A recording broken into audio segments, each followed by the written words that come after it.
everyone, thanks for joining. I want to introduce what we're going to be doing here on these videos for the next, few months. Every week is the goal, maybe every other week. But today we're going to learn more about George, his background, kind of how he got involved in both mining, but also the company.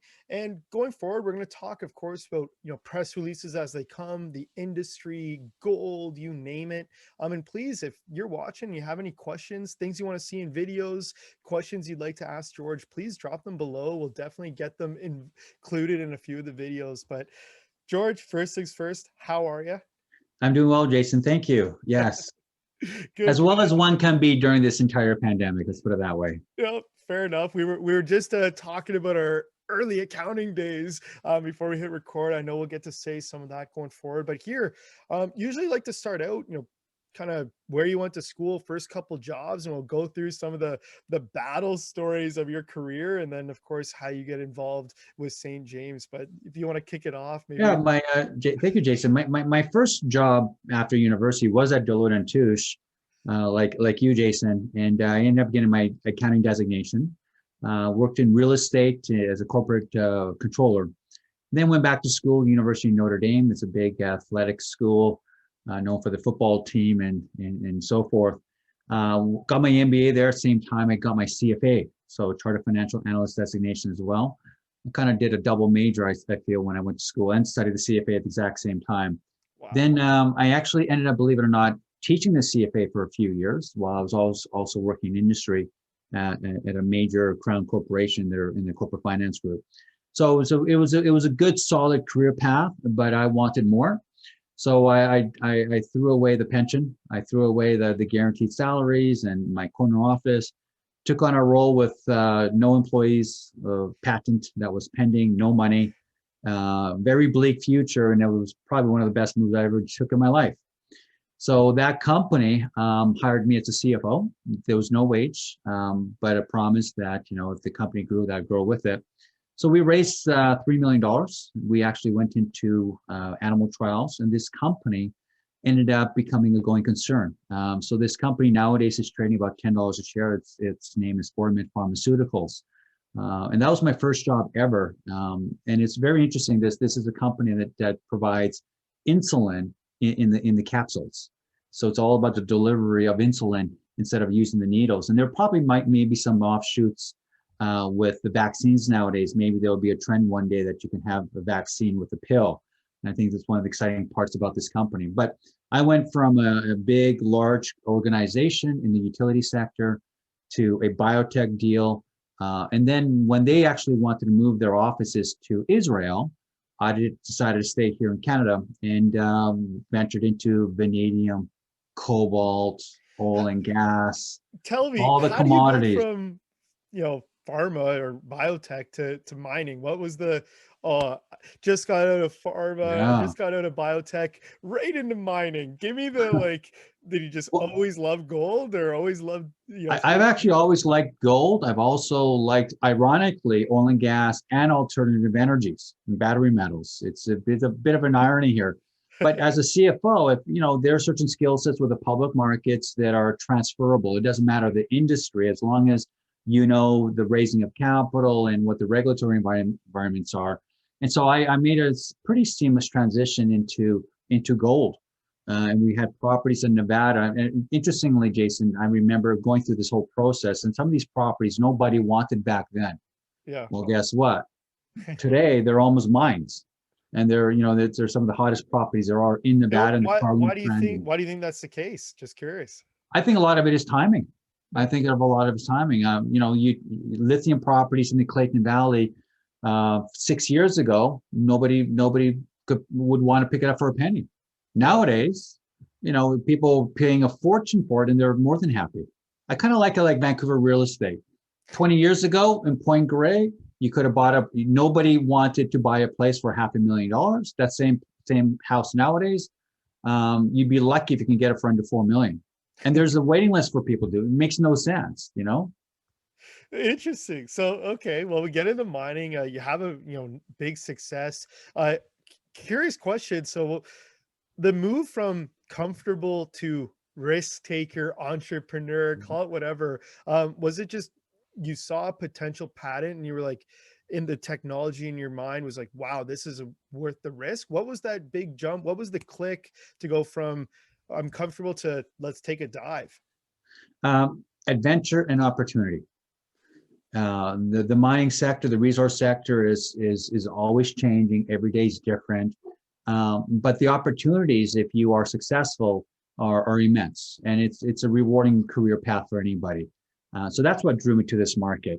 And I mentioned earlier about cobalt and vanadium. These are commodities that are very cyclical. And gold, by the way, I think is not just cyclical, but I think it's in a longer cyclical pattern. And that's one of the main reasons I've actually decided to get back into the gold sector. And it's because it's something that I think will have a longevity in what we may call a super bull market. You know, the gold commodity sector is really a market that these cycles are really long. When it's a bear market, it's long, but when it's a bull market, which I think is happening here, I think it's going to be here for us for many, many years. Yeah, well, I think a lot of people share that as well. Lots of good economic factors. We'll do an industry chat coming forward, so a little teaser for things to come. So now talk to me. How does St. James come around? Walk me through. You find them, they found you. Like, give me the origin stories. Well, my background, besides being involved at the executive C-suite level for junior companies, is finding product, looking at potential assets, for anything from raw assets to even closer to assets that could be developed in the near term. So I had a wide network of geologists that I worked with to identify properties in all these various spaces. One of the most recent transactions was cobalt in the Idaho Cobalt Belt, which is one of the few pure play cobalt areas in really North America. It's very ethical as well, because traditionally the cobalt was mined through child labor in Central Africa. So there, I definitely believe that in North America we have better mining practices and we have better opportunity for ethical mining. So I had a network of geologists, but I also knew the people behind St. James Gold. Back then, it was a predecessor company.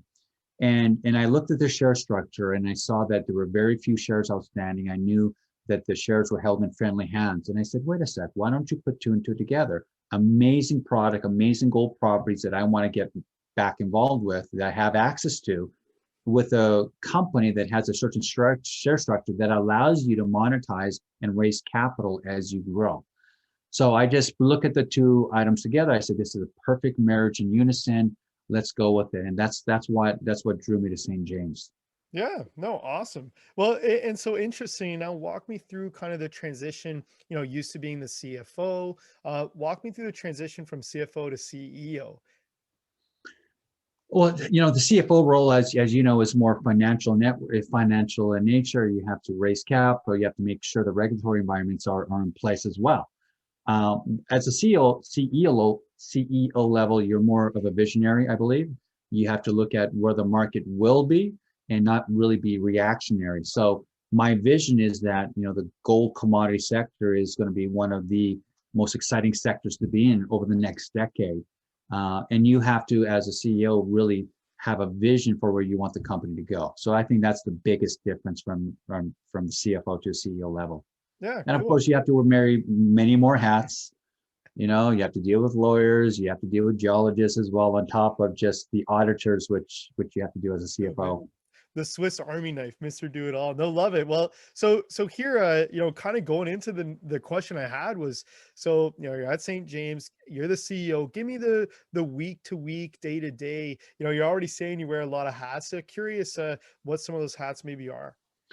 Right now, we're focused on two items. One is developing the roadmap for the drilling exploration for our two assets. We have two properties in Newfoundland, and we have one asset in the Yukon called Florin Gold Project. The Florin Gold Project, right now, we're looking to drill at least 10,000 meters this upcoming season. And as you may know, in the Yukon, you don't have a 12-month drilling season. It's focused really in 3 to 4 months. So we're putting together a roadmap, talking to drillers, ensuring that we have the assay labs available so we have quick turnarounds to continue drilling a second or third round in this upcoming summer. And concurrently, we're looking at raising the additional capital, the required capital, to ensure that we can execute on the roadmap. So that's our biggest priority right now, identifying the drill, the work program, and also funding it. Yeah, well, awesome. And we'll do a deeper dive into that video, of course, kind of 2021 goals, next steps, the plans. So this was awesome. Anything else about your background that you wanted to get in a kind of intro video? Uh, I'm a sommelier by training, and so if you ever want to get on my good side, bring me a great bottle of Bryant Family Napa Valley wine. There you go. All right. Well, fair enough. Hopefully when COVID's done, we can do one of these in person and I'll bring you a nice wine. But George, Fantastic. thanks so much for joining. This was a great first video and looking forward to doing some more soon. Thank you, Jason. I appreciate it. Awesome.